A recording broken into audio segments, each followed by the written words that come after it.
Stones were formed in 1961 in a leafy suburb of Manchester called Liverpool. They were motivated to form a band by a poncy bunch of southern gits called the Beatles who lived in a place called London and were doing pretty well for themselves. You know, holidays in Germany, all that kind of stuff. Yeah. Anyway, the Stones were getting nowhere fast, so in an attempt to emulate the success of their southern counterparts, the Beatles, they too moved down to London. Really miffed at this intrusion, the Beatles buggered off to Liverpool. Sadly, they sunk without trace. But the Rolling Stones became dead famous, dead quick. Oh yes, and in no time they'd written a classic song, Brown Sugar, all about singer Mick Jogger's love of the fine things in life. Since the release of this tune, there's been endless speculation about what the lyrics refer to. Some say it's a euphemism for heroin.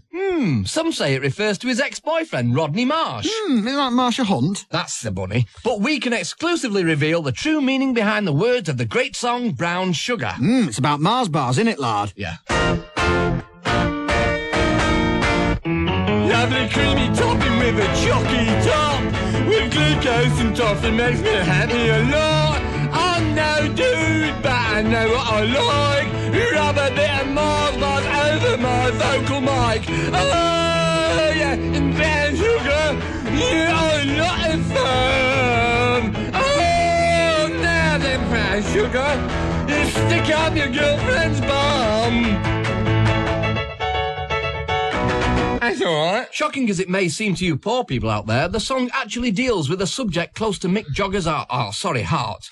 As rumour has it that he likes to put Mars bars into unspeakable places on his girlfriend's body. To be specific, her ears. No, Lard, no, it wasn't her ears. Was it? Oh, God, what a waste of a perfectly good Mars bar, Arkin. Yeah, and anyway, then the band were looking for a venue where they could stage a very, very big free concert for the very, very poor people. But could they find one? When, one day, bass player Bill Wyman told the rest of the band that he was taking up a new hobby to while away the hours he spent not writing songs. Echo, please.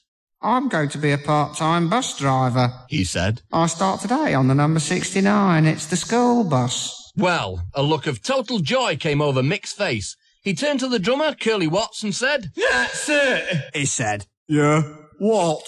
Said Curly. Let's do a gig in the big bus shelter. Yeah, and we could call it Gimme Bus Shelter.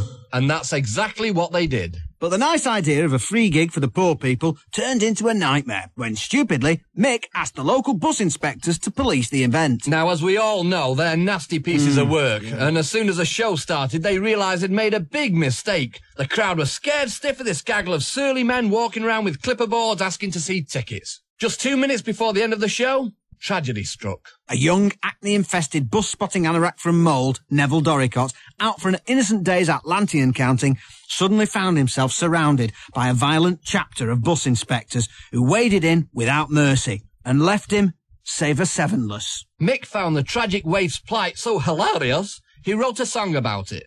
No sympathy for Neville. Let me introduce myself. I'm a fella with loads of cash and big lips. I got a Sabre 7 that gets me not only on the bus, but also on the planes and ships. No, pleased to meet you, Neville. Is that really your name? And to make you look a complete pillock is the nature of my game.